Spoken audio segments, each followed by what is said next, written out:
रेनगर cooperative society फेडरेशनच्या पहिल्या टप्प्यातील 10,000 घरकुलांसाठी सोडत रविवारी काढण्यात आली।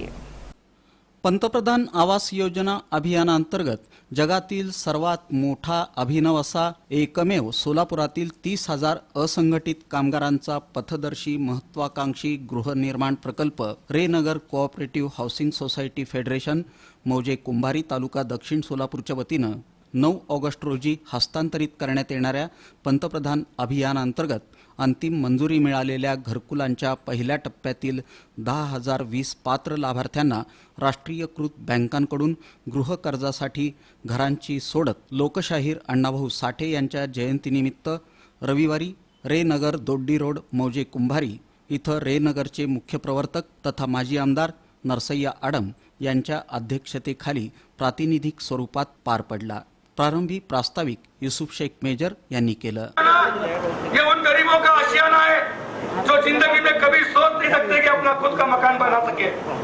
ये इनके लिए ताजमहल से कम नहीं है, क्योंकि इंसान के जिंदगी में सिर्फ 2 ही बातों की फिक्र होती है कि वो अपना एक घर बनाए और अपने बच्चों की शादी करे, उनको तालीम दिलाए।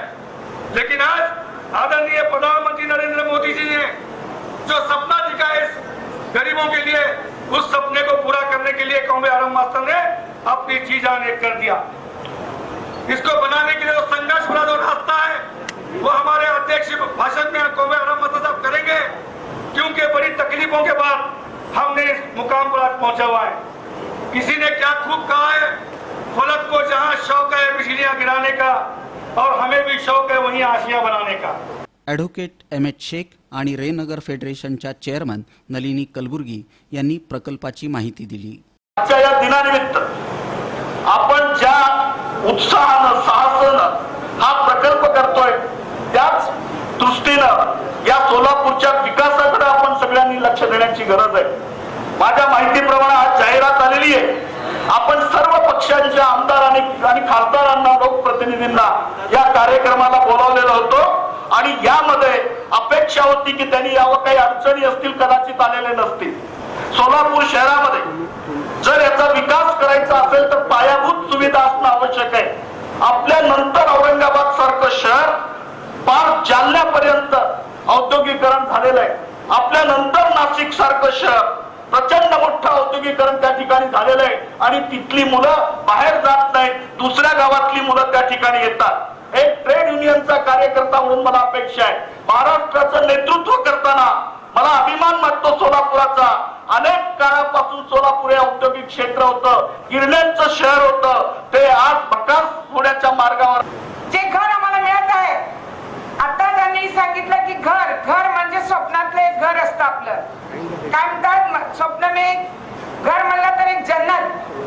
कैसा है, हमारी बहन क्या बोलती, ताई हमको घर मिलना है तो हमारे को जन्नत मिलेगी, क्योंकि उन लोगों के जब हम घरदार देखते हैं जाके तो कैसे हालत में वो जीते हैं उनको ही मालूम है। लोगों को भाड़ा भरना नहीं होता, लोगों को काम हाथ को काम नहीं है, लेकिन जब ये हमारा घर मिलेगा तो इनके लिए बहुत बड़ी खुशी होगी। और जो पंतप्रधान साहब ने जो हमारे बहनों के लिए जो इतना बड़ा महल बना के दिया है, उनका भी मैं शुक्र अदा करती हूँ। या पथदर्शी आणि महत्वाकांक्षी प्रकल्पाच्या परिपूर्तीसाठी खासदार डॉक्टर जयसिद्धेश्वर शिवाचार्य महास्वामी यांनी पूर्ण सहकार्य करण्याचं अभिवचन दिलं। क्यों जी, आप तो यहाँ पर ईंट तो उसका प्रयोग नहीं किया है, घर तो बनाए हैं, सुरक्षित तो है। तब उन्होंने कहा भूकंप आ जाने के बावजूद भी इन घरों को कुछ नहीं होगा, इस तरह टेक्निकल का प्रयोग करते हुए घर बनाए हैं करके। उसी के अनुरूप आज आना हुआ, बहुत अच्छा लगा, बहुत ही अच्छा लगा। और इतना ही नहीं, जब जब आप लोग मुझे बुलवाएंगे, जब जब आप मुझे बुलवाएंगे, तब तब मैं आता ही रहूंगा, उसके बजाय भी मैं आ करके जाऊंगा। इतना कहते हुए जो भी बातें हों दिल्ली दरबार में रखने वाले, जैसे कि प्रस्तावना में कहा, हमारे शेख साहब भी मेरे बारे में कुछ ज्यादा ही बोल गए आप, ऐसे मुझे लगता है। अरे मैं तो बहुत ही छोटा सन्यासी ठहरा, मैं फकीर हूं, और फकीर को मांगने के लिए कोई बात जो है लगती नहीं है। अरे मैं याचक हूं, और आप लोगों के लिए याचना वहां दिल्ली दरबार में करूंगा नहीं तो और किसके लिए मैं करूंगा। सोलापूर महानगरपालिकेच्या आयुक्तांनी आकसापोटी जी हरकत घेतली ते योग्य नसून 30,000 कामगारांच्या घरांच्या स्वप्नांवर नांगर फिरवण्याचं हे काम आहे। या हरकतीविरुद्ध 9 ऑगस्ट रोजी 30,000 असंघटित कामगारांना घेऊन महाधरणं आंदोलन करणार असल्याचं सांगताना आडम मास्तर म्हणाले की मूलभूत सुविधा अंतर्गत रस्ते, पाणी, ड्रेनेज, वीज, पावसाळी गटार, शाळा, महाविद्यालय, दवाखाना, अन्य अत्यावश्यक सेवांसाठी स्थानिक प्रशासन आणि जिल्हा परिषदेच्या माध्यमातून पुढाकार घेऊन प्रकल्पाला सहकार्य करावं। तसंच 2 ऑगस्टपासून गृहनिर्माण संस्थेच्या कार्यालयात राष्ट्रीयकृत बँकांकडून गृहकर्जासाठी लागणाऱ्या कागदपत्रांच्या तपशिलाप्रमाणे कागदपत्र सादर करावीत असं आवाहनही त्यांनी केलं।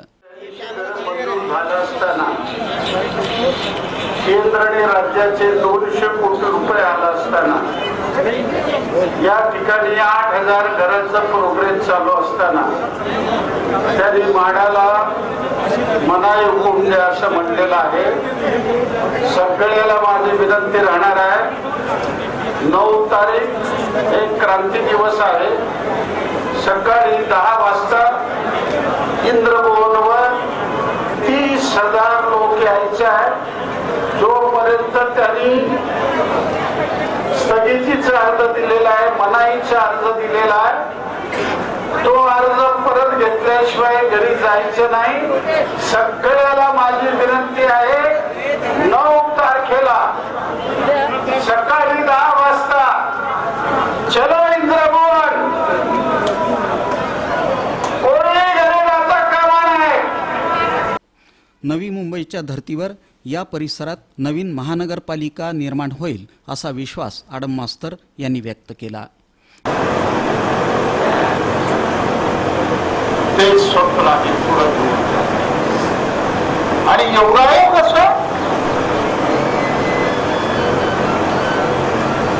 महात्मा गांधींच्या 75 वर्ष पुढच्या वर्षी पूर्ण होणार।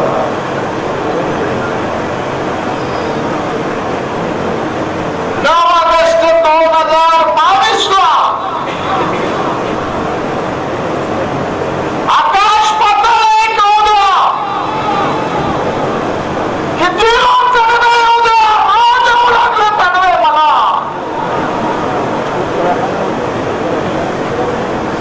पण 9 ऑगस्ट 2022 ला आदरणीय पंतप्रधान मोदींच्या हस्ते तुम्हाला घर मिळाल्याशिवाय मी गप्प बसणार नाही।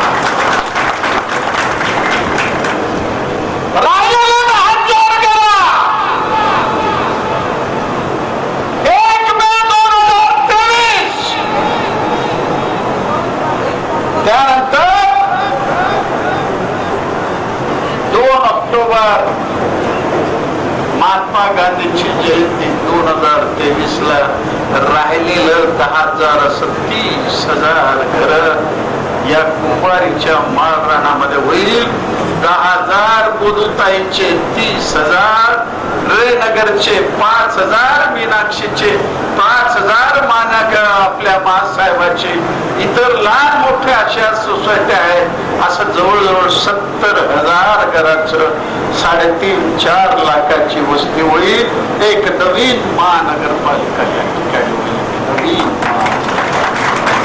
यावेळी खासदार, महापौर, उपजिल्हाधिकारी, नगरसेविका, विविध गृहनिर्माण संस्थांचे पदाधिकारी आणि मान्यवरांच्या हस्ते सोडत काढण्यात आली। याचं तांत्रिक काम पुणे विभाग म्हाडाचे मिळकत व्यवस्थापक विजय ठाकूर यांनी पाहिलं।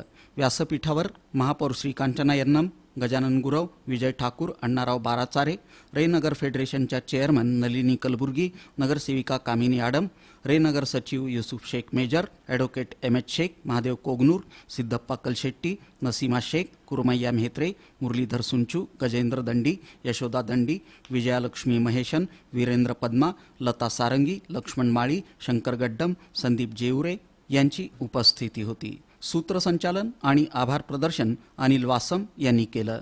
भाई गणपतराव देशमुख यांचा शोकप्रस्ताव नगरसेविका कामिनी आडम यांनी मांडला.